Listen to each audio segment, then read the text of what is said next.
오늘 우리에게 주신 하나님의 말씀은 창세기 21장 24절부터 34절까지 말씀입니다. 창세기 21장 24절부터 34절까지 말씀을 저와 여러분이 한 절씩 교대로 읽어보겠습니다. 아브라함이 이르되 내가 맹세하리라 하고 아비멜렉의 종들이 아브라함의 우물을 빼앗은 일에 관하여 아브라함이 아비멜렉을 책망하며 아비멜렉이 이르되 누가 그리하였는지 내가 알지 못하노라. 너도 내게 알리지 아니하였고 나도 듣지 못하였더니 오늘에야 들었노라. 아브라함이 양과 소를 가져다가 아비멜렉에게 주고 두 사람이 서로 언약을 세우니라. 아브라함이 7 암양 새끼를 따로 놓으니 아비멜렉이 아브라함에게 이르되 이 7 암양 새끼를 따로 놓음은 어찌미냐. 아브라함이 이르되 너는 내 손에서 이 암양 새끼 7을 받아 내가 이 우물판 증거를 삼으라 하고 두 사람이 거기서 서로 맹세하였으므로 그곳을 브엘세바라 이름하였더라. 그들이 브엘세바에서 언약을 세우매 아비멜렉과 그 군대 장관 비골은 떠나 블레셋 사람의 땅으로 돌아갔고 아브라함은 브엘세바에 에셀나무를 심고 거기서 영원하신 여호와의 이름을 불렀으며 그가 블레셋 사람의 땅에서 여러 날을 지냈더라. 아멘. 어제 본문에서 우리는 우리 크리스천들이 세상 살면서 하나님 안 믿는 우리 주변 세상 사람들 앞에서 어떤 선한 영향력을 끼칠 수 있는지에 대해서 배웠습니다. 아비멜렉은 그랄 땅을 통치하는 왕이었고 아브라함은 다른 곳에서 이주 와서 새들어 살고 있는 이방인이었습니다. 따라서 아비멜렉이 갑이고 아브라함이 절대적으로 을이죠. 그러나 하나님께서 아브라함과 동행하시면서 축복하시는 것을 아비멜렉이 오랜 세월 지켜보고 나서 하나님이 함께하는 사람이다 라는 사실을 인정하게 됩니다. 그래서 오히려 갑의 입장에 있는 아비멜렉이 아브라함을 찾아와서 3대에 걸쳐서 상호 불가침 평화 조약을 맺자고 제안합니다. 24절을 보니까 아브라함이 이르되 내가 맹세하리라 하고 아비멜렉의 제안에 선뜻 동의하는 아브라함의 모습에서 우리는 성숙한 신앙인의 모습을 볼 수가 있습니다. 아브라함은 하나님의 선택받은 민족입니다. 그런데 아비멜렉은 이방인이에요. 그러나 아브라함은 함께 평화 협정을 맺자는 아비멜렉의 제안을 선뜻 받아들이죠. 이것은 결코 크리스천이 세상과 타협하라는 뜻은 아닙니다. 우리가 세상과 살면서 세상과 타협해서는 안 되지만 그렇다고 해서 또 세상을 정죄하거나 세상으로부터 도망가서도 안 되죠. 아브라함은 이방인 아비멜렉을 배척하지 않고 받아들이고 그의 손을 잡아줌으로써 이 땅에서 하나님의 나라를 이루어갑니다. 우리도 그렇습니다. 세상의 죄성과 타협해서는 안 되고 우리가 물들어서도 안 됩니다. 그러나 우월한 입장에서 우리가 세상 사람들을 막 지옥 갈 죄인으로 정죄하는 그런 태도를 취해서도 안 될 것입니다. 세상을 배척하고 직장이나 학교에서 자기가 하나님의 선택을 받은 선민인 것처럼 행동해서는 안 됩니다. 일부 크리스천들이 세상을 너무 정죄하는 비인격적인 모습을 보고 많은 사람들이 그렇게 신앙으로부터 마음 문을 닫아버리는 경우가 많습니다. 우리가 이 땅에 사는 이상 하나님을 안 믿는 사람들과 사업 개혁도 맺고 반상회도 같이 참석하고 사회봉사도 같이 하고 학교도 같이 다니고 할 수밖에 없어요. 우리가 세상 사람들을 대할 때 비둘기처럼 순결하고 뱀처럼 지혜로워야 합니다. 그들을 인격적으로 대하고 겸손히 섬겨줘야만 합니다. 함부로 그들에게 성질 부리지 말고 따뜻하고 친절하게 해줘야 돼요. 왜냐하면 거기가 선교지거든요. 합리적이고 분명하게 해야 되고요. 세상 사람들과 사업을 할 때 우리 크리스천들 진짜 정직해야 됩니다. 약속을 잘 지켜야 됩니다. 그래야 그들이 우리의 삶을 통해서 하나님의 임재를 느끼게 될 것입니다. 하나님은 우리가 세상 속에 살면서 그런 거룩한 영향력을 미치기를 원하십니다. 자, 그런데 25절을 보니까 아비멜렉의 종들이 아브라함의 우물을 빼앗은 일에 관하여 아브라함이 아비멜렉을 책망했다고 했어요. 그 상호 불가침 평화 조약을 맺기 전에 아브라함이 문득 이 우물 소유권 문제를 들고 나옵니다. 아비멜렉의 종들이 그동안 저지른 일에 대해서 문제 제기를 합니다. 우리가 세상 사람들과 이렇게 함께 살아가지만 겸손하고 유연하게 하지만 그래도 진리를 말해야 될 때는 해야죠. 아비멜렉의 종들이 그동안 아브라함의 우물을 빼앗았다는 것은 심각한 일이었습니다. 그 당시 중동에서는 목축업이 핵심 사업인데 물이 잘 나오는 우물을 확보하는 것은 석유 유전 발견하는 것 이상으로 중요했습니다. 좋은 우물들은 그래서 지역에 힘 있는 자들이 다 차지했기 때문에 새로 이주 온 사람들은 직접 자기가 우물을 파야 됐어요. 그런데 그냥 우리나라처럼 지하수가 콸콸 흘러서 조금만 파들어가면 물이 나오는 게 아니고 수맥이 있는 것을 잘 짚어갖고 어떨 때는 수십 미터씩 파고 내려가야만 했습니다. 현대식 굴착 장비가 없는 그 당시 얼마나 힘들었겠어요. 그렇게 해서 우물이 하나 터지면 그 부족의 사람들과 가축들이 그 우물 주위로 장막을 치고 마을을 이루는 것이었습니다. 그러므로 그 당시 우물은 정말 보물단지 1호였어요. 남의 땅에 와서 뿌리를 내리기 위해서 아브라함도 누가 우물 공짜로 주는 게 아니었기 때문에 죽을 힘을 다해서 하나님의 은혜로 우물을 팠을 거예요. 그런데 그렇게 힘들게 파놓은 우물을 아비멜렉의 부하들이 와가지고 텃세를 부리며 갑자기 그 우물을 빼앗곤 했던 것 같습니다. 그러면 아브라함은 가서 또 새 우물을 또 파야 돼요. 하지만 그 땅의 권력자 아비멜렉의 부하들이었기 때문에 새들어 사는 이방인인 아브라함으로서는 땅 주는 것만도 감사하면서 살았죠. 어찌 해볼 도리가 없어서 가슴만 태우고 있었는데 하나님의 은혜로 마침 아비멜렉이 3대에 걸친 상호 불가침 평화조약을 맺자고 하니까 이런 좋은 기회가 없었어요. 도대체 어떻게 라인을 대가지고 이 우물 문제를 해결하냐고 고심하고 있었는데 하나님이 권력자 아비멜렉에게 직통으로 이 문제를 어필할 수 있는 기회를 주신 거죠. 이런 좋은 기회가 이렇게 쉽게 오다니. 하나님께서 이렇게 우리를 선하게 여기시면은 우리를 괴롭게 하는 문제를 이 난국을 타개할 수 있는 기회를 뜻밖의 이렇게 주시기도 합니다. 하나님을 의지하는 자에게 하나님의 은총이 온 거죠. 근데 26절에 보니까 아브라함이 이 문제를 들고 나오니까 아비멜렉은 깜짝 놀랍니다. 아비멜렉이 이르되 누가 그리하였는지 내가 알지 못하노라. 너도 내게 알리지 아니하였고 나도 듣지 못하였더니 오늘에야 들었노라. 아비멜렉이 깜짝 놀랐습니다. 왜 진작 그런 일이 있었으면 자기에게 알리지 않았느냐고 합니다. 저는 아비멜렉의 말이 진심이라고 생각이 됩니다. 만약에 아비멜렉이 아는 일이었다면 혹은 부하들에게 뒤에서 몰래 지시한 일이었다면 그렇게 중요한 결례를 범해놓고 와서 이렇게 우호조약을 맺자고 하지 못했을 거예요. 그리고 무엇보다도 아비멜렉은 오래전에 그 살해 사건으로 인해서 하나님이 직접 그 꿈에 계시하셨던, 그래서 아브라함이 하나님의 사람인 것을 누구나 잘 아는 사람이기 때문에 설마 아비멜렉이 아브라함을 해꾸지하는 이 일을 직접 지시했을 리는 없습니다. 모르면 모르되 아마 아비멜렉의 부하들이 보스가 모르게 오버한 겁니다. 항상 이 권력자의 등을 업고 보스도 모르게 힘을 휘두르는 측근들이 있게 마련이거든요. 그들은 어느 날 갑자기 남의 땅에 들어와서 제일 좋은 땅을 하사받아서 금방 세력을 쑥쑥 넓혀가는 아브라함을 보면서 심사가 뒤틀렸을 거예요. 그래서 어느 날 물리적인 힘을 동원해서 아브라함이 판 우물 중에 하나를 빼앗았겠죠. 또 하나 뺏고 제까짓게 이방인인 주제에 어쩔 거냐 싶었을 것입니다.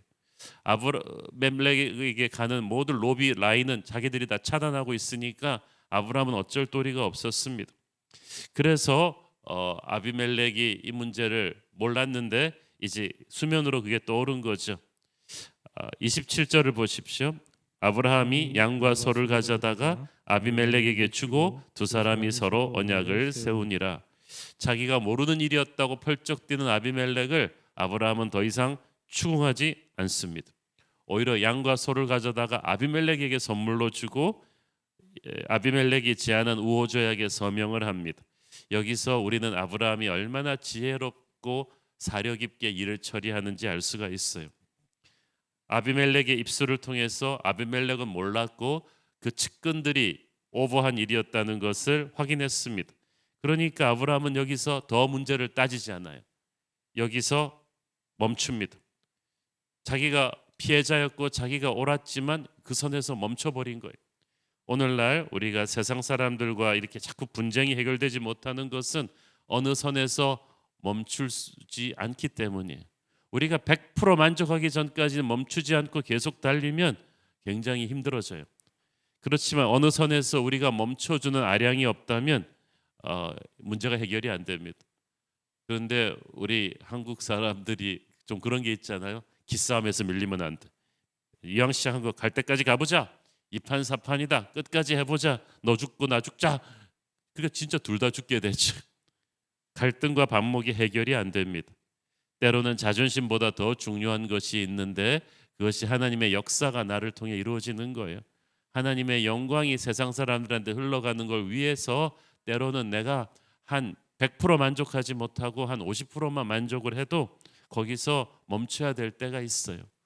내가 오라도 상대를 너무 코너로 몰아붙이면 안 되는 거죠. 그러니까 아브라함이 어느 선에서 멈출 줄을 아는 사람입니다. 이 문제의 심각성을 아비멜렉이 알게 된 것만으로도 충분하다고 생각했어요.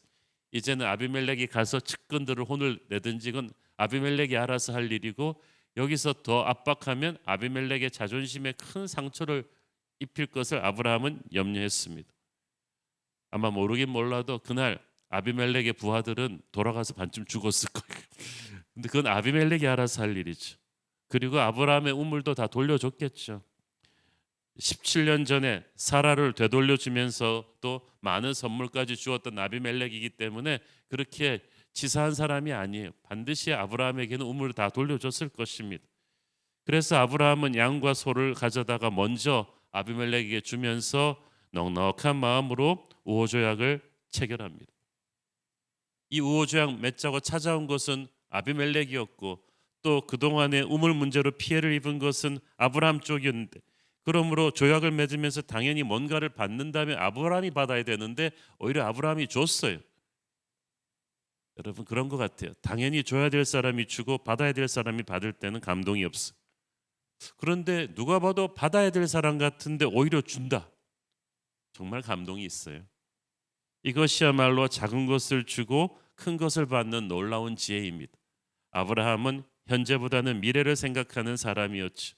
게다가 아비멜렉에게는 오래전 사라 사건 때 많은 선물을 받은 빚도 있었습니다. 그래서 아브라함은 상당히 많은 양과 소를 이번에 선물로 주었을 것입니다. 여러분 그 사람을 얻고 싶으면 베풀 줄 알아야 돼요. 하나도 손해보지 않으려는 사람의 주위에는 친구가 없어요.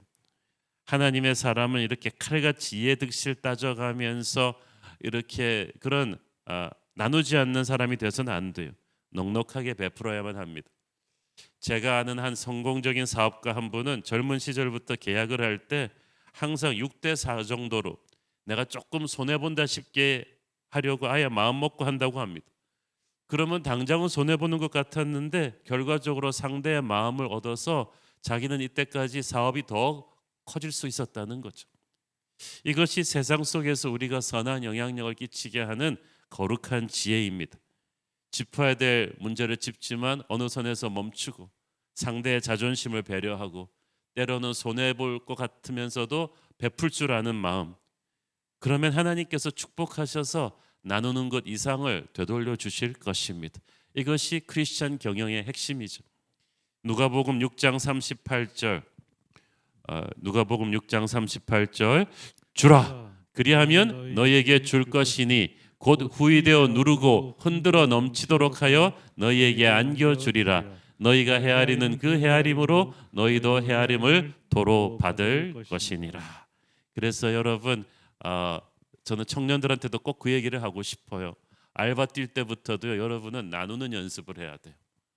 세상에서는 저축하고 한 푼이라도 아껴 써라 그것만 가르치죠. 그것은 하나님의 그 수학을 모르는 거예요. 우리가 정말 1,000원, 10,000원을 벌어도 그때부터 11조도 드리고 가난한 이웃과도 나누는 훈련을 해야 돼요. 그렇게 훈련을 하면 항상 하나님께서 여러분 광주리에 12광주리가 남게 하세요. 그런데 정말 스크루지처럼 안 나누고 그렇게 하면 될 것 같죠? 사람을 얻지 못할 것이고 하나님의 역사가 이루어지지를 못해요. 아브라함이 그렇게 나누면서 아비멜렉의 마음을 풀어주고 우호조약을 체결하고 놀라운 지혜로 우물 소유권 문제를 마무리합니다. 28절 그런데 또 아브라함이 또 보너스를 또 준비했어요. 아브라함이 일곱 암양 새끼를 따로 놓으니. 그 아비멜렉에게 따로 준 거예요. 그러니까 아비멜렉이 놀랬죠. 29절 이 일곱 암양 새끼를 따로 놓으면 어찌미냐라고 깜짝 놀라서 물었어요. 아브라함은 이것으로 이 우물이 30절 31절을 보니까 내가 판 우물 나의 우물임을 분명히 하자고 합니다. 분쟁 상태에 있는 우물의 소유권 문제를 분명히 한 거예요. 그렇지만 아마 처음부터 이 카드를 내밀었으면 서로 감정만 상해서 협상이 결렬될 수도 있었을 텐데 이미 아브라함의 겸손한 태도와 이 풍성한 선물에 아비멜렉은 마음이 활짝 열려 있었거든요. 그래서 아브라함의 이 제의를 수락을 합니다. 희생과 겸손은 상대의 마음을 열게 합니다. 마음이 열리면 아주 예민한 문제도 쉽게 타결될 수가 있죠. 오래전에 제가 마음의 쿠션, 감정의 쿠션이란 용어를 어떤 책에서 읽은 적이 있습니다. 이 쿠션은 자동차 에어백과도 같습니다. 사고가 나서 부딪혔을 때 충격을 완화시켜주는 역할을 하죠. 우리가 인간관계에서도요, 서로 부딪힐 때 이 감정적인 쿠션의 은혜가 필요합니다. 그래서 예민한 얘기를 하기 전에 먼저 이 사람과 나 사이에 신뢰의 관계가 구축되어 있는지를 한번 생각을 해보십시오. 가령 이 사람한테 좀 싫은 소리를 해야 돼요. 그런데 그 소리 하기 전에 그동안 이 사람에게 내가 얼마나 사랑과 격려의 말을 해주었는가를 생각해 보십시오. 많이 해주었다면 여러분과 그 사람 사이에는 감정의 쿠션이 있는 거예요. 그래서 지금 예민한 말을 해도 그 사람이 상처로 받지 않을 것입니다. 그렇지만 평소에 맨날 비판적이고 무뚝뚝한 말만 했던 사람한테 또 예민한 어려운 소리를 또 해야 된다? 그러면은 감정의 쿠션이 없기 때문에 전쟁이 일어날 수도 있어요.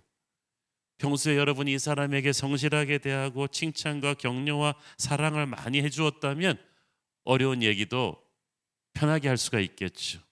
그러니까 무엇을 얘기하는가보다 중요한 것은 누가 말하느냐, 어떻게 말하느냐이죠.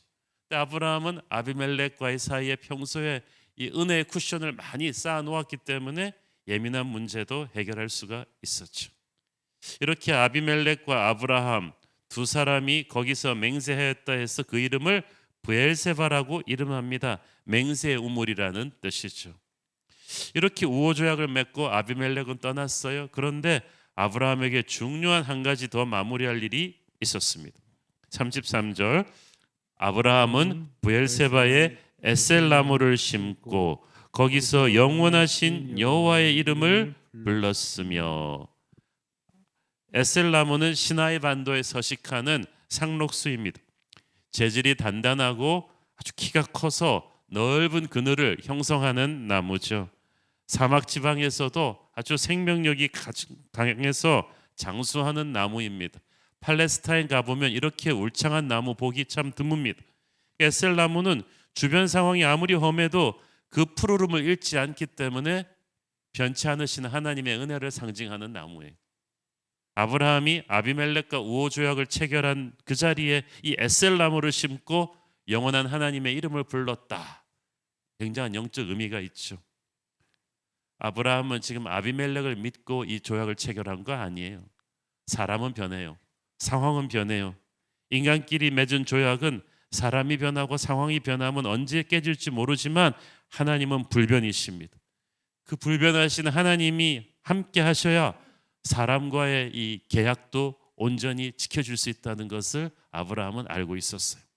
그래서 아비멜렉의 맹세를 믿은 것이 아니라 하나님의 함께 하심을 믿었어요.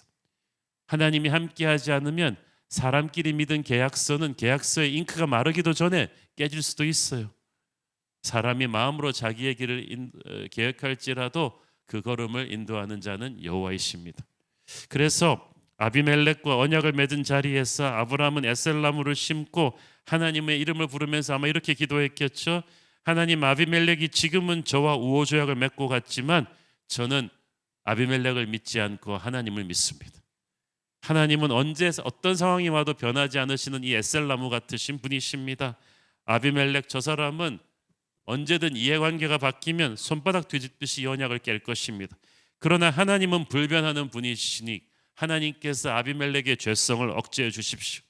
아비멜렉은 저보다 강한 사람이니 마음을 바꿔도 제가 어쩔 수 없지만 하나님은 아비멜렉 위에 계신 분이시니 저를 지켜주십시오. 하나님께서 함께 하시지 않는 이 우호조약은 아무것도 아닙니다.